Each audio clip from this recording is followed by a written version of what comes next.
आज आपके माध्यम से देश की सरकार के सामने और देश के साथ साथ कई प्रांतों की सरकारों के भी सामने समाज के उन सबसे ज्यादा मजबूर लोगों की आवाज उठाना चाहता हूं, जिनको हम लोग संविदा कर्मियों के नाम से जानते हैं।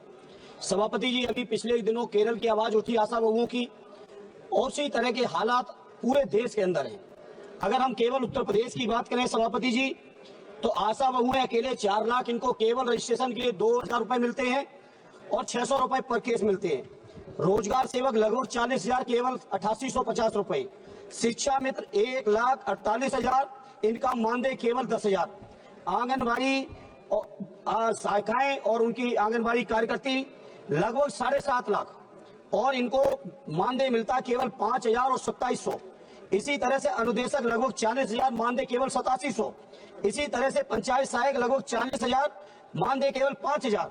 इसी तरह से रसोईया 3,76,796 और मानदेय केवल 2,000।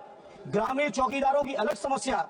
सभापति जी, मैं आपके माध्यम से केंद्र की सरकार जिसने लगातार वादे किए रोजगार देने के, लगातार भाषण चलते हैं 5वीं अर्थव्यवस्था के, आखिर ये अर्थव्यवस्था, आखिर ये इतना जो देश के अंदर संपन्नता जो डंका बजा रहे हैं बीजेपी के लोग, जो बातें करते हैं बड़ी बड़ी, जो बातें करते हैं डबल इंजन की, जो बातें करते हैं दुनिया में सबसे बेहतर इकोनॉमी की, मैं पूछना चाहता हूं, अकेले उत्तर प्रदेश के अंदर लगभग 18 लाख कर्मचारियों का ये हाल है।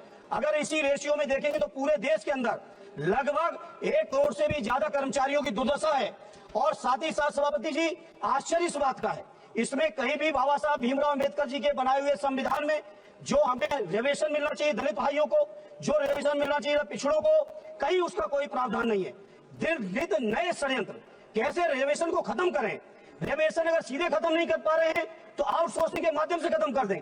आउटसोर्सिंग कर्मचारियों का इतना शोषण हो रहा है सभापति जी कि मन चाहे एजेंसियां हायर हो रही हैं। वो एजेंसियां अगर 10,000 रुपए सरकार पेमेंट करती है तो 3,000 से ज्यादा पेमेंट कर्मचारियों तक नहीं जाता है। सभापति 1 मिनट लेंगे बस, बहुत महत्वपूर्ण सभापति जी।